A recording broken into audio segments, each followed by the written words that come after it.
Today's episode is brought to you by Malwarebytes Premium Security. Protect your computers and devices from cyber attacks 24/7 with Malwarebytes Premium Security. And go to malwarebytes.com/lock and code for an exclusive offer. That's malwarebytes.com/lock and code. Once these laws were established, the tech companies were able to take advantage of them. And today, we have a bunch of companies that aren't tech companies that are nevertheless using technology to rig the game in ways that the tech companies pioneered. This is Lock and Code, a Malwarebytes podcast. I'm your host, David Ruiz.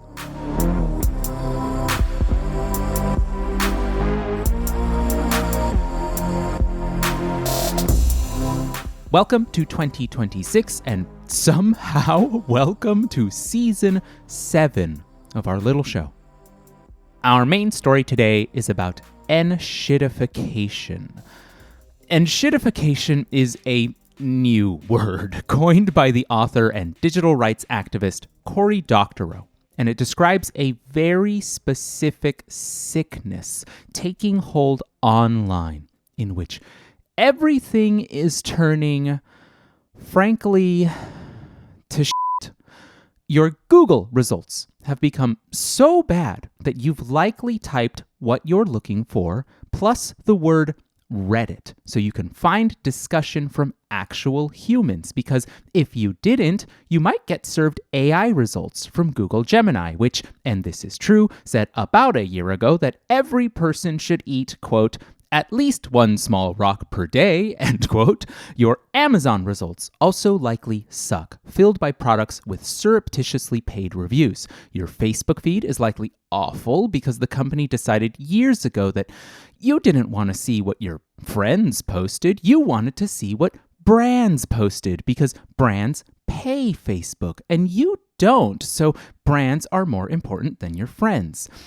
Here's an insane statistic. In 2025, Meta revealed that for users, the time spent viewing content posted by friends had dropped to just 17% on Facebook and 7% on Instagram. Now, here's where things get interesting. If you think that brands are living it up on Instagram because people are spending the other 93% of their time getting buffeted with ads, you are wrong. For starters, people are most likely watching short-form video content from strangers, but more importantly, brands are also having a bad time on Instagram and Facebook and Amazon and Google, and that's because Enshittification doesn't just describe the degradation of an online platform for users, but also for businesses that go to that platform to connect with users. Enshittification, as Doctorow explains it, is a squeezing of both sides of an online platform. First, a platform is good to its users, growing a large base that draws more and more people to the platform. Then, a platform invites businesses on board who want to sell things to those users. This means businesses become the priority and the everyday user experience is hindered.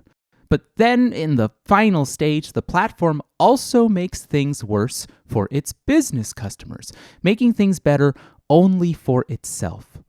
This is how a company like Amazon went from helping you find nearly anything you wanted to buy online to helping businesses sell you anything you wanted to buy online to making those businesses pay increasingly high fees to even be discovered online.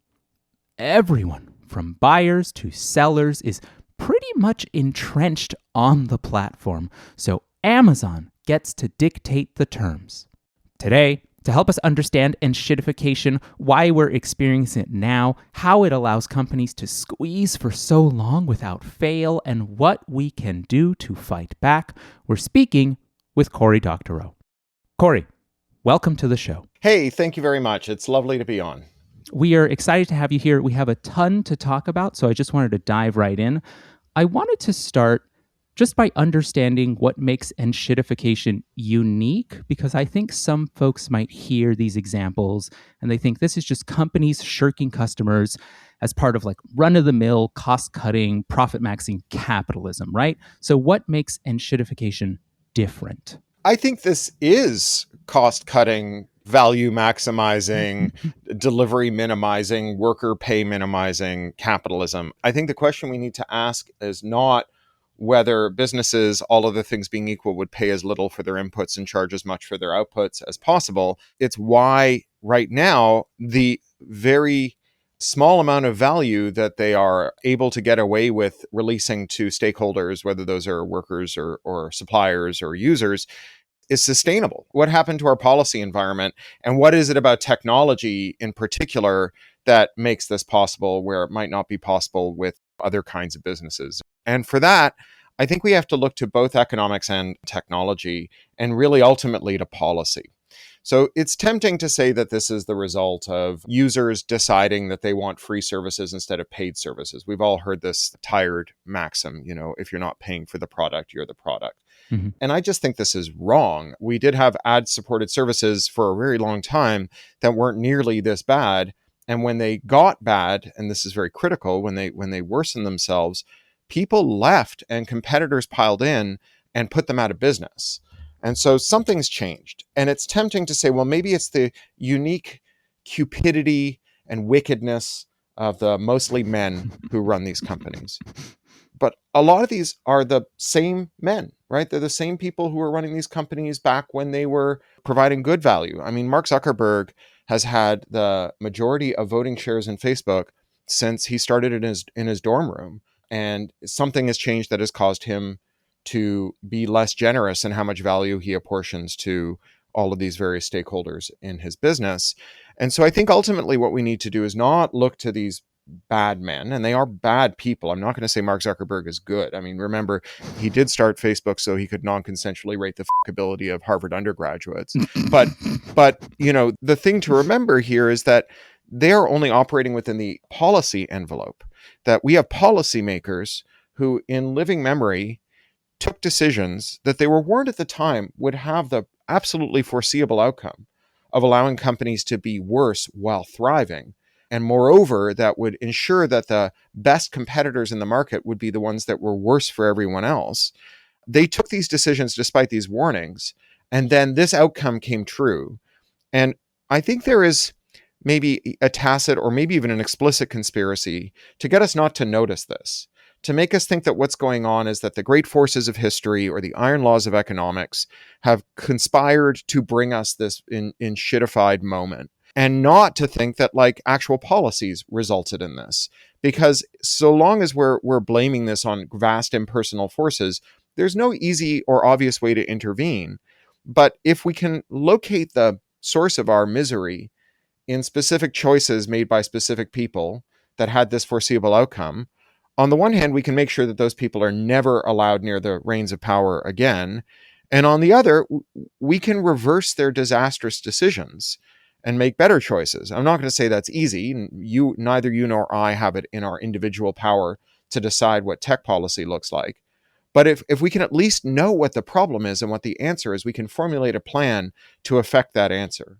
You were saying here that, some of the folks responsible here are the same people as before. Like you said, Mark Zuckerberg has had a controlling stake since Facebook was founded. And so it's not like there's a new group of individuals who are suddenly more evil than they were before. There's no yesteryear of better men. And you were also saying, right, there's this whole tech policy envelope that we have to consider of what's happening. So my question here is, knowing that there's the same stable of men, knowing that there's also a tech policy angle, my actual question is both, where does enshittification come from, but also who is to blame? Because it sounds like there are many, many levers here that are allowing this to happen that didn't before. Well, let's think about what stops companies from enshittifying. What are the forces that prevent companies from being too greedy? Because obviously, the ideal company from an investor's perspective charges infinity for its outputs and pays zero for its inputs, right? And admittedly, that is the way the academic publishing industry works, but everyone else has to agree to take a little less, right? They have to be more generous with what they share around. And that's because of external forces that discipline the companies. That's a term economists use. This idea that there is discipline imposed on companies that stops them from overreaching. And so in the broad economy, whether we're talking about tech or not, there are two very obvious sources of discipline. There's markets and regulators. And so markets, competitors, all other things being equal, are happy to tempt away your customers or your workers or your suppliers if you are too greedy.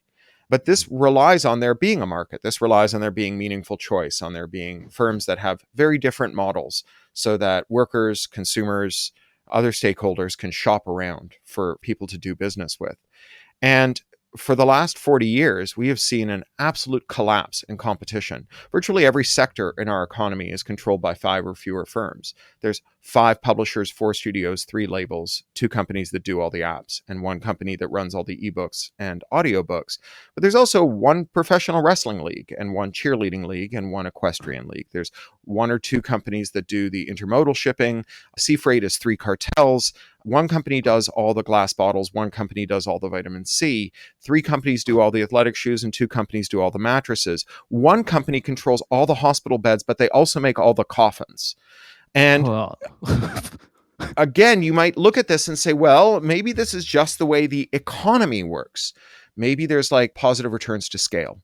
Right? Another thing economists say that, being big is better, right? But we don't have to hypothesize about where this came from, because we had an era in which we had competition, and then we had an era afterwards in which we saw competition collapse, and the fulcrum on which those 2 eras turn is a policy change that explicitly relates to competition. And this is the idea by the economists we call the neoliberal economists, or the Chicago School. These were the economists who were kind of court sorcerers to the likes of Ronald Reagan and Margaret Thatcher, or in Canada, where I'm from, Brian Mulroney. And these neoliberal economists, led by a guy called Robert Bork, a guy who blew his Supreme Court confirmation hearing in the Senate so badly that we now call anything that's really bad borked. Robert Bork had this heterodox idea that monopolies were efficient, and that we shouldn't enforce anti-monopoly law because it's perverse to do so. He hypothesized that if you observe a firm in the market that controls, say, 90% of the market, so Google, for example, controls 90% of search, that the reason that they have that market share, the first explanation you should reach to, is that they're the best company, that we have all willingly gone out, 90% of us, and decided that we were going to just consume their products to the exclusion of all others, and that it is perverse to punish this company for pleasing so many of us that they've assumed a dominant position in the market, and that therefore monopoly enforcement should be drawn down. And then we start to get more monopolies when we stop enforcing anti-monopoly law. You need the specific kind of neurological injury you can only get by doing an econ degree to not see the connection between these 2 factors, right? You have these economists today, some of them the same individuals who brief for these policies, but many of them their disciples and supporters and Renfields, who say that you can't affirmatively connect the rise of these harmful policy corrupting monopolies with the decision not to enforce anti-monopoly law. It's as though we used to not have a rat problem because we were putting down rat poison, and these guys said, stop using rat poison. Rats started eating our faces off, and then they said, why are you blaming us for the rats? Clearly, sunspots have given rise to the time of the rat, in which rats become more fecund than at any time in history. And yes, I take your point that the rats did buy all the rat poison factories and shut them down. But look, if we're not using rat poison, that's just economically rational. And so we lost competition because we knifed it in the back. And when we lost the discipline of markets, we also necessarily lost the discipline of governments. Because for regulators to operate, they need to be more powerful than the companies that they regulate. The referee has to be able to give orders to the players on the field, or they'll be able to cheat. And when you allow companies to use illegal tactics like predatory pricing, which is when you sell things below cost, like Uber, which for 13 years sold taxi rides where they lost 41 cents on every dollar they brought in until they lost $31 billion in Saudi royal money, but driven all of the rival taxi companies out of business and also provoked a lost decade in transit investment so that they became the only game in town, right? So when we stopped enforcing those laws, when we stopped preventing companies from undertaking anti-competitive mergers, Facebook buying Instagram, Tim Cook buys 90 companies a year for Apple. He's bringing home a new company more often than you're bringing home a bag of groceries for your family. Google has invented virtually no successful products in this millennium. After they did search in the previous millennium, they just had a string of internal failures, and their successes are companies they acquired anti-competitively. And without those acquisitions, they wouldn't have an ad tech stack, they wouldn't have a mobile stack, they wouldn't have server management, document collaboration, they wouldn't have maps or satellite images. Basically, they wouldn't have a business if it wasn't for these anti-competitive acquisitions. When these companies were allowed to flout the law, they were able to engage in this kind of orgy of mergers, become so inbred they develop corporate Habsburg jaws, and they took over their regulators. And they are a slosh in money because they've divided up the market like the Pope dividing up the New World. So, Apple is getting $20 billion a year plus every year from Google not to enter the search market. So neither of them has to face the prospect of eroding one another's margins by competing. And they can use that money to make their policies, or their preferences rather, into policies.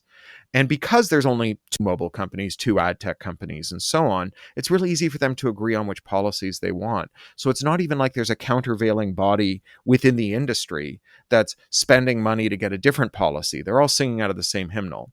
And so that's true of every sector. And this is why you have polluters and you have substandard cars. And, the latest generation of washing machines have the drum welded shut so that you can't change the bearings. You have to throw the machine out when it wears it, when the most common moving part wears out. This is how we get there. But tech has got these two other sources of discipline.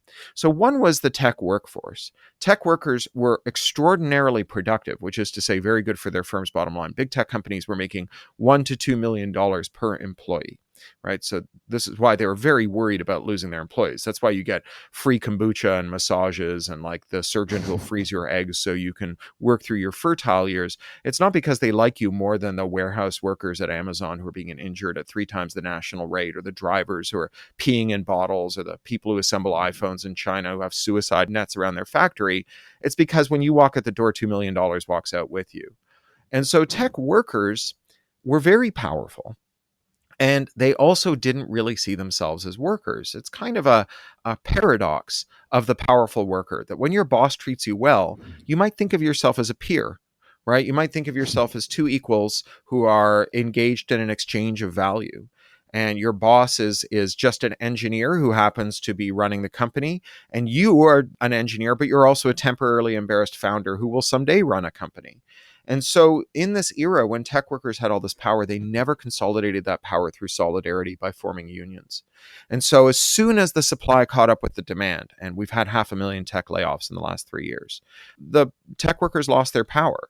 And the fact that they would still like to be able to say, no, boss, I won't enshittify that product I missed my mother's funeral to ship on time, doesn't matter anymore, because there's 10 people who'll take their job if the boss fires them for insubordination. And so we lost tech workers as a source of discipline. But there was one more final source of discipline, and it might be my favorite. Don't tell the other ones.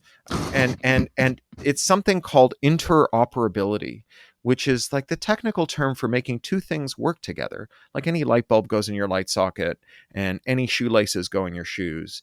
And with digital platforms, we get interoperability on steroids, because the only computer we know how to make is something computer scientists call the Turing-complete universal von Neumann machine, which is a way of saying an engine that can compute everything that can be computed, right? And this means that every program that is in a digital device that you use that makes you angry or sad can be neutralized by another program, and someone can make money selling you that program. If there is a program in your printer that stops you using generic ink, someone can sell you the program that lets you use generic ink. And maybe after you get into business with them, you decide you'll buy your next printer from them too. And so this has always been a source of discipline against these tech companies. But what happened eventually was that we saw the metastasis of IP law, particularly a law called an anti-circumvention law. The first of these was America's Digital Millennium Copyright Act of 1998, or DMCA. Section 1201 of the DMCA establishes a felony punishable by $500,000 fine and a 5-year prison sentence for a first offense for modifying products without their manufacturer's consent. Over 20 years, the contours of this law have been stretched by practice and court decisions to the point today where almost no one is willing to try going into business selling you the 11-foot ladder that goes over the 10-foot pile of shit that some tech boss has installed in something you rely on. And so that source of discipline has gone out the window too. And as to, who created these policies, we know who created them. Antitrust law was Robert Bork in the Chicago School. Anti-circumvention law, that was a guy called Bruce Lehman. He was Bill Clinton's IP czar. In the early 90s, when Al Gore, who was the vice president, was doing these information superhighway hearings, the National Information Infrastructure hearings, Bruce Lehman went to him and said, we should have an anti-circumvention law. To his eternal credit, Al Gore said, no, that's a stupid idea and I won't do it. And then Bruce Lehman went to the World Intellectual Property Organization, which is the UN specialized agency that makes copyright and other IP laws. And he got them to create 2 treaties. They're called the Internet Treaties, the WIPO Copyright Treaty and the WIPO Performers and Phonograms Treaty, collectively called the Internet Treaties. And then he insisted that Congress pass the DMCA in order to comply with these treaties. And in his own words, on stage repeatedly, he has described this as, quote, doing an end run around Congress. He's still alive. Like, we know who did this, right? It's not a mystery, and it's not like he wasn't warned at the time that this would happen. Pam Samuelson, who's one of our board members at the Electronic Frontier Foundation, is arguably America's leading expert on IP law, whipped a group of IP scholars and technologists to produce technical papers, explaining why this law was a bad idea when it was first proposed. All of the members of Congress who voted for it were exposed to that technical information. Bruce Lehman was exposed to that technical information. WIPO was exposed to that technical information, and Al Gore was exposed to it. And Gore was the only one who listened. And everyone else just stuck their fingers in their ears and said, la, la, la, I can't hear you. I think we can blame them. You were speaking so much about what you've called the loss of discipline here, right? That monopolies have been allowed because we stopped enforcing anti-monopoly, and that tech workers lost a lot of their power. Also, I think it's important here that we say that folks are being tempted, I think, by things that weren't allowed before. You write in your book here, right? We're only tempted by what we can achieve. And it looks like this is now achievable because of the loss of so much discipline. But I wanted to understand also from the platform's perspective, from Mark Zuckerberg's perspective, Sundar Pichai, right? From these individuals' perspectives, who chooses enshittification of a platform, right? I think there's a factor here where not any company can choose it, right? Not any company has the ability to do regulatory capture. I think there has to be some sort of scale. There has to be some sort of legal resource. That's my assumption. I might be getting that wrong, but I wanted to see who can choose enshittification and why do they? Well, you're right that it requires that you have users who are locked in, and that can be by policy or by technology or by some combination of both. And those users can be business customers or end users. Otherwise, they'll just leave. And you have to be insulated from regulation. Otherwise, you'll get fined so much that you'll lose more money than you stand to gain by cheating, right? Those are all true. But it's also true that firms that break that ground, right, that establish that regulatory environment, that weaken their workers' power. So, for example, Uber and Lyft, we think of them as competitors, but they colluded to spend collectively $225 million passing Proposition 22 in California, which is a ballot measure that formalizes and legalizes their worker misclassification so they can do wage theft and treat workers as contractors when they're actually employees. And so when you have dominant firms that rig the game, it becomes rigged sort of for everyone. Right. So like the DMCA, the anti-circumvention law, it wasn't even passed for technology companies. It was initially briefed by media companies because they wanted to make it illegal to modify, say, an MP3 player so that you could move the music off of it and onto another MP3 player, or so that you could load actual MP3s on it instead of iTunes tracks or tracks from some other competitor of iTunes that came in a proprietary format. So you would have to buy your records from the people who sold you the record player, and you couldn't give them to anyone else or move them to a different record player. And once these laws were established, the tech companies were able to take advantage of them.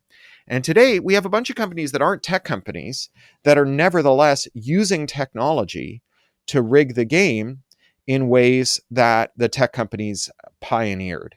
So right after Prop 22 passed in California and worker misclassification became the law in the state, Albertsons fired its unionized grocery workers and replaced them with gig workers. And Albertsons, Albertsons Safeway, they're not a tech company, they're a grocery store, right? But they're able to do tech company stuff. In America, hospitals preferentially hire nurses as contractors. That lets them do union avoidance. And it used to be that this was done through local staffing agencies, and every town would have a few staffing agencies in it. These days, you hire your nurses as contractors through apps. And there's 4 of these apps. They're all national apps. They all market themselves as Uber for nurses. And because the surveillance industry has rigged the game so that we don't have any privacy protections in American law. So the last federal consumer privacy law in America is a law that was passed in 1988. It's called the Video Privacy Protection Act, and it bans video store clerks from disclosing your VHS rental history. And fun fact, the reason for this is when Robert Bork was going through his Senate confirmation, someone leaked his video store history to a newspaper. And although you could actually say that the only thing good about Robert Bork was his movies taste, it was pretty good. Everything else about him was terrible. He was a virulent racist. Congress freaked out at the thought that everyone would soon find out what they were picking up behind the beaded curtain at the video store on their corner. And so they rushed this law out to ban rental history disclosure. And that's the last time they bestirred themselves. And today, every other form of technological privacy invasion is lawful under federal law. And so these apps, when they are hiring nurses, they go to a data broker, and the data broker cheerfully sells them the credit card history of these nurses before they're offered a shift. And the nurses that carry the highest amount of credit card debt and are most delinquent in that debt are offered the lowest wages.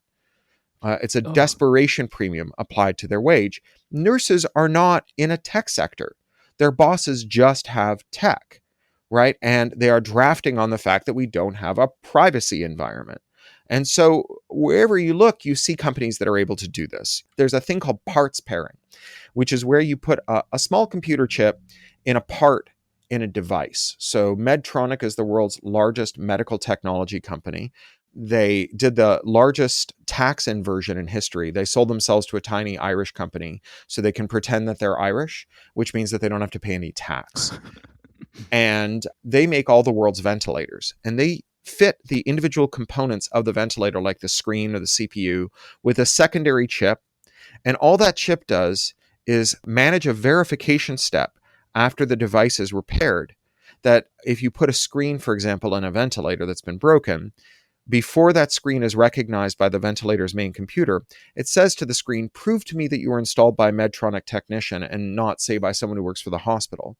And unless it can provide a code that was supplied by the technician when it was installed, the device won't work. And under the DMCA, it's illegal to make it work under those circumstances. And so during lockdown, you had hospitals that couldn't fix their ventilators. Right? They were taking screens from a dead ventilator and putting it into a working ventilator with a dead screen. But because the technicians couldn't travel, the planes weren't flying, they couldn't enter the unlock code, and they couldn't keep their ventilators running. And, Medtronic is not really a tech company. They're a ventilator company, but they use parts pairing to prevent independent repair. And so do automotive companies, and so does John Deere. That's how John Deere stops farmers from fixing their tractors. Although in the case of farmers, it's quite ironic because the farmer actually mostly does the repair. So they get FedEx the part, they swap it into the tractor. Farmers have been fixing their tractors or their implements for as long as there have been farms. There's a great open air museum outside of Newcastle in the United Kingdom. In America, we call it a pioneer village. They didn't have the pioneers, so it's just like an open air museum where they've harvested buildings that were slated for destruction from different historical eras. So there's a Georgian town and an Edwardian town and so on. And there's a farmhouse on a Roman foundation. And in that farmhouse on the Roman foundation, there is a forge. because since Roman times, farmers have fixed their own stuff, right? And so the farmer does the repair, but it doesn't take until they pay someone from John Deere $200 to show up and type an unlock code into their keyboard. And so, again, they're a tractor company. They're not a tech company, but they are able to enshittify because they can use tech and they can draft on the policies that tech uses to enshittify.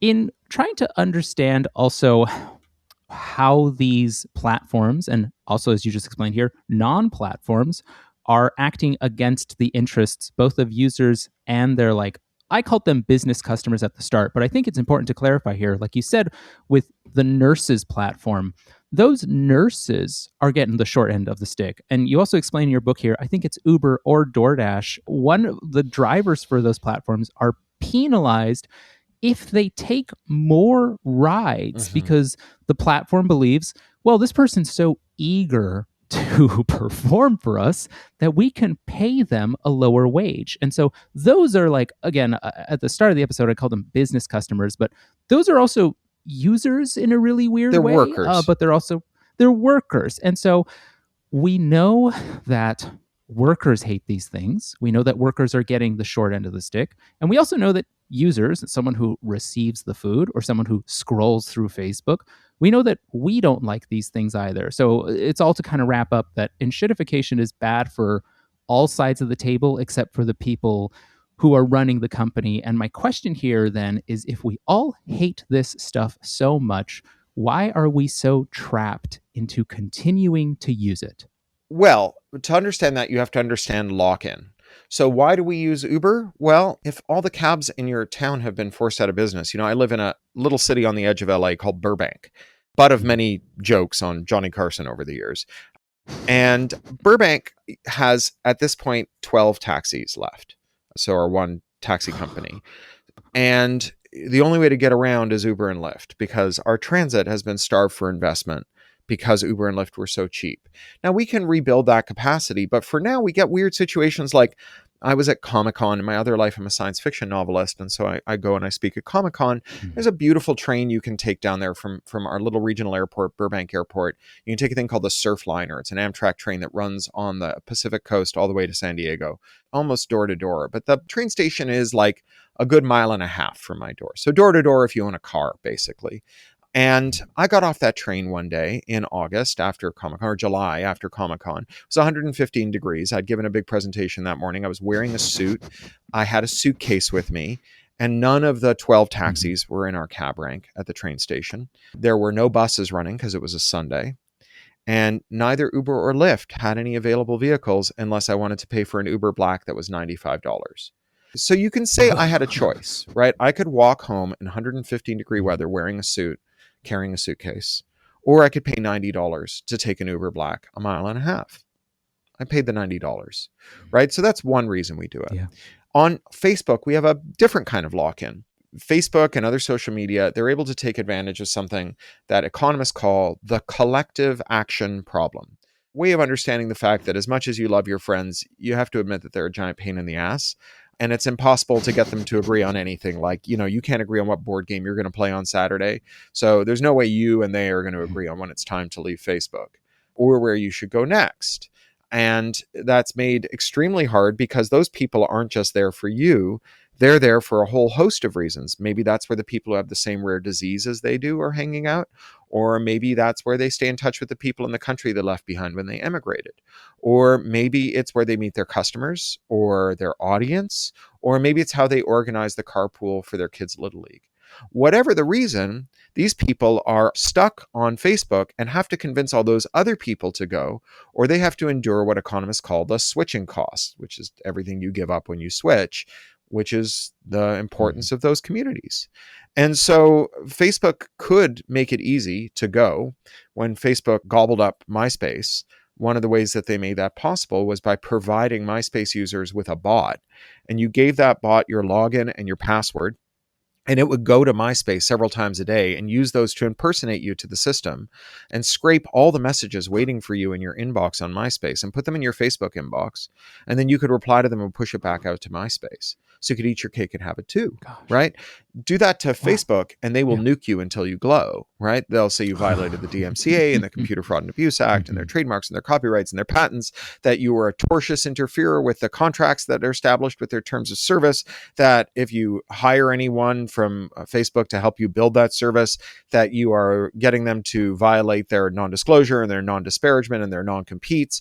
They just have built this set of policy moats that prevent you from doing unto them as they did unto MySpace. And you know, I think they all broadly feel like when they did it, that was progress. And if you do it to them, that's piracy. When Apple was being destroyed by Microsoft because Microsoft refused to release a functional version of Microsoft Office for the Mac, and people were just giving up their Macs so they could have reliable interchange with Word and Excel and PowerPoint, the way that they resolved that was not by begging Microsoft to make a better version of Office. Steve Jobs tasked some of his technologists to reverse engineer Microsoft Office, and they released the iWork suite, Pages, Numbers, and Keynote, which perfectly read Word, Excel, and PowerPoint files.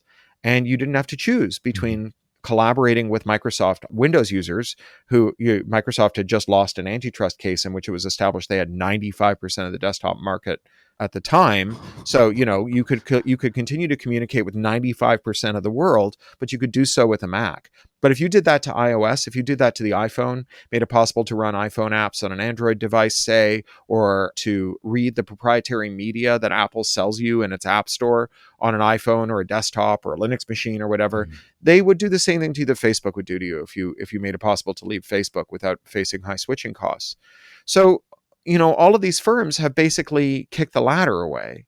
And, you know, as to why that happened, I think we can look to the broader trend of monopolies producing more concentrated wealth and more concentrated power, which has allowed for a whole host of things that we, broadly speaking, don't like, but are getting shoved down our throat, whether that's the climate emergency or AI or genocide.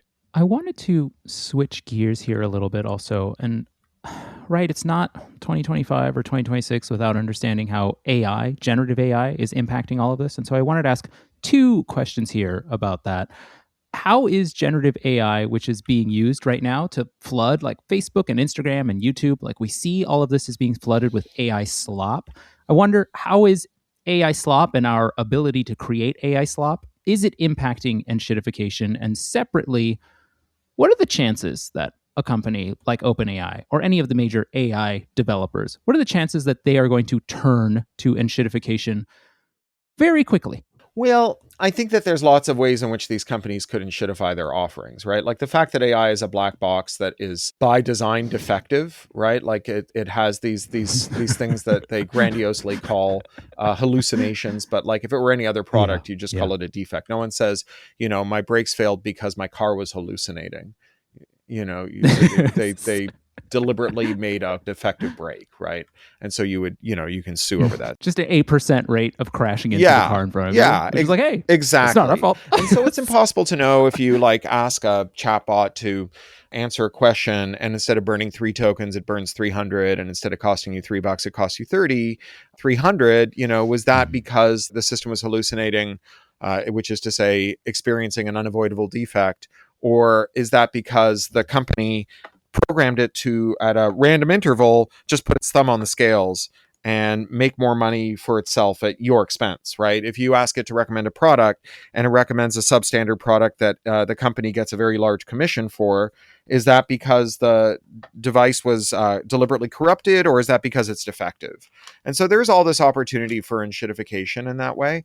And one thing that AI is unambiguously very good at is like varying the experience on a per user, per session basis. So if you want to automate something like paying nurses less every time they take a shift, an AI system is a really good way to do that. You know, machine learning system hunting for, you know, the threshold of pain you can inflict on a user before they walk away and then staying just below it.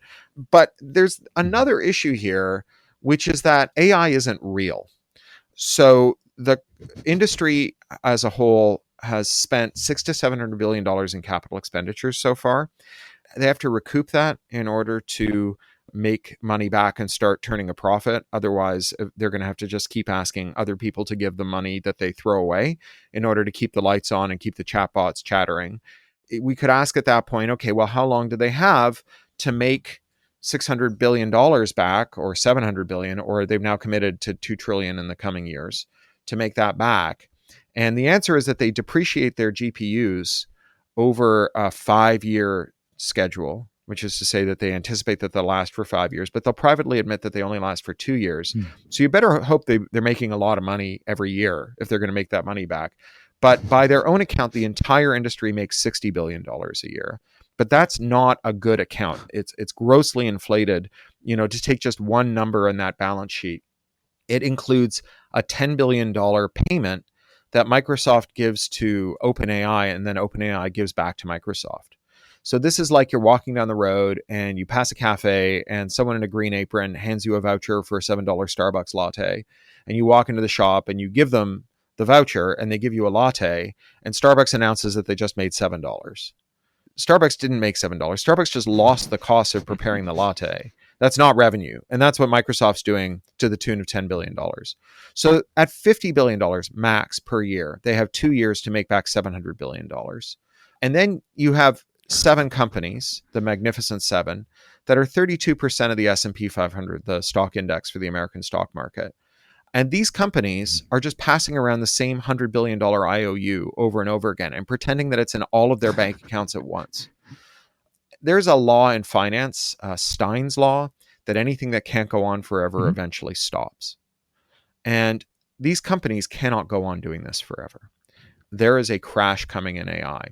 So when we talk about Facebook enshittifying or Uber enshittifying, we're talking about something that is like useful and profitable.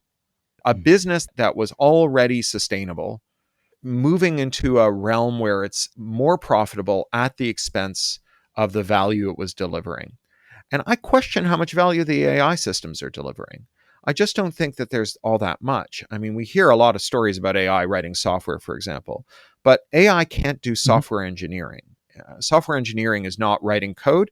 Software engineering is writing code while thinking about how that code connects to all of the inputs, all the outputs, and all the adjacent systems that code is subjected to, right? It's about having what you would call a wide context window.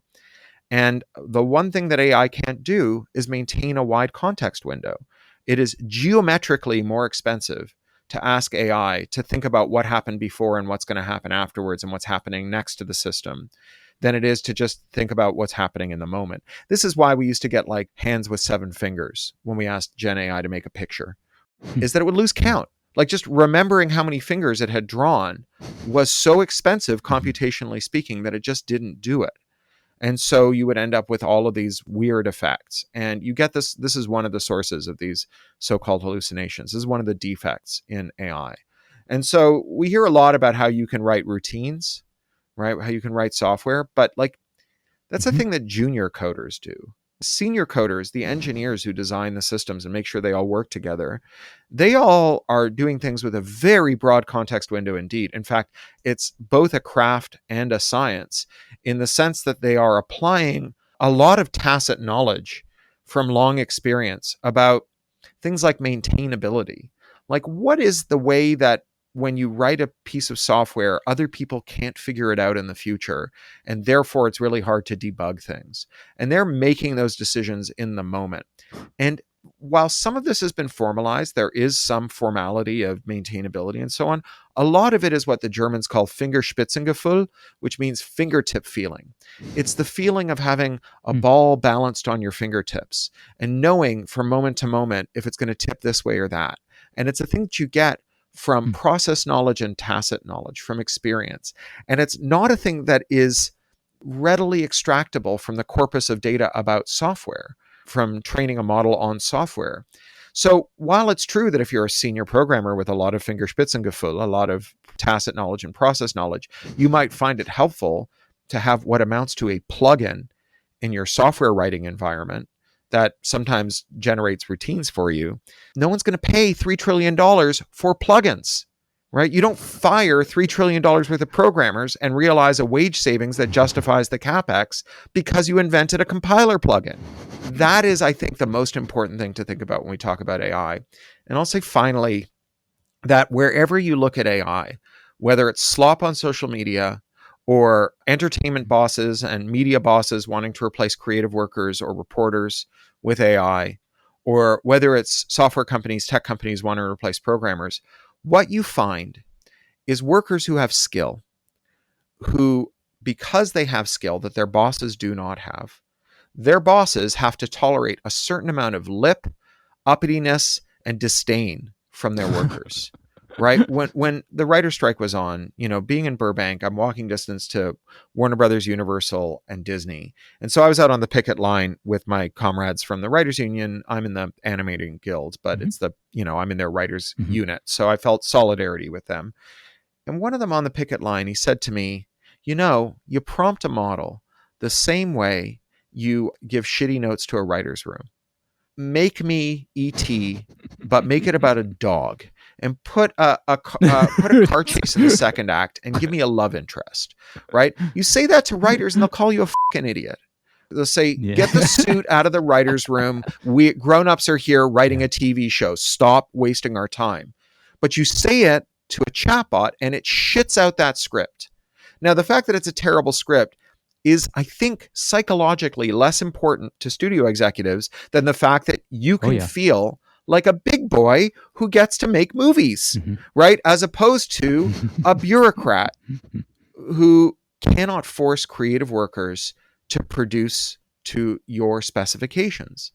And the same is true of software bosses, right? Tech bosses have to tolerate the same thing from their programmers, right? So, don't make me explain order n squared to you again, Bob, right? It's true of nurses, right? Hospital administrators would like very much to take this female-coded, low socioeconomic status trade who nevertheless get to tell you, no, I'm sorry, we cannot make people better if we effect this cut that you've insisted on, that they would like very much to replace them with compliant chatbots. And it's true of social media bosses who would like very much to have a social media experience that is compelling without having human beings who make it and get angry when you screw them. And so this is Mark Zuckerberg. When Mark Zuckerberg, we all laughed at him when he said the average person wants 15 friends but has 3 friends and AI is going to fill the gap. And we were like, oh, look at this, dumb Martian tech boss, right, who doesn't understand what friendship is. But really, I think the thing we should understand from this is that Mark Zuckerberg is viewing people as a problem to be solved. And for him, they are. Getting people to provide the content that make other people click and look and generate value for his company is hard. And so he wants to replace your friends with whom you have legitimate interactions with online, genuine, sincere, real interactions. He wants to replace them with chatbots who just do what he tells them to do. So all of these people have this vision of a world without people in it, a world in which it's them producing a product from the C-suite. It's a kind of inversion where, today, I think we all understand, if we're honest, that what the CEO does is like what the kid in the backseat with the Fisher-Price fake steering wheel is doing. They think they're driving the company, but really the company is being driven by the people who do the work. If the workers didn't show up tomorrow at the company would shut down. If the CEO didn't show up, it would just run fine. Yeah. The only thing the CEO can do is like sell the company to someone else or fire people, right? But they can't do anything useful at the company the way that the workers can. And what they want to do is invert that dynamic where the people who provide the real value are thrown out on the street and the boss gets to hook up the Fisher-Price steering wheel to the drivetrain of the car. I wanted to go back to something you said here with the AI companies, that they have to recoup the investments that they're making because they have to, right? And I thought it was really important to, like you said, if they don't recoup the investments, they're going to have to go ask someone new for money, and they're just going to have to keep doing that and doing that and doing that. And my immediate question here was when you said, they have to recoup the cost. Interestingly, I thought, do they? Because my question is there an infinite supply of suckers out there who will give them money? And I asked that with the context of this episode, where I read all about enshittification through your writing, and I kept thinking to myself, well, surely something has to drop, right? The bottom has to drop out. But learning, like you said, through like the switching costs and through lock-in, I learned that the bottom doesn't have to drop out. And so I wanted to ask kind of the same question. Is there a world in which the bottom doesn't have to drop out for these AI companies? Well, again, I think the thing to remember is that like Facebook keeps us locked in by having high switching costs, but Facebook also makes enough money to keep the lights on at Facebook. If Facebook said from now on it's $7,000 a month to use Facebook, that would overpower the high switching costs. We'd leave Facebook. To keep the AI systems going, they're going to have to charge us so much goddamn money that we are going to leave. It is hard to overstate how much money they're losing. I don't think the human brain is capable of really wrapping itself around how much money they lose. Yeah, it's just orders of magnitude, it feels like.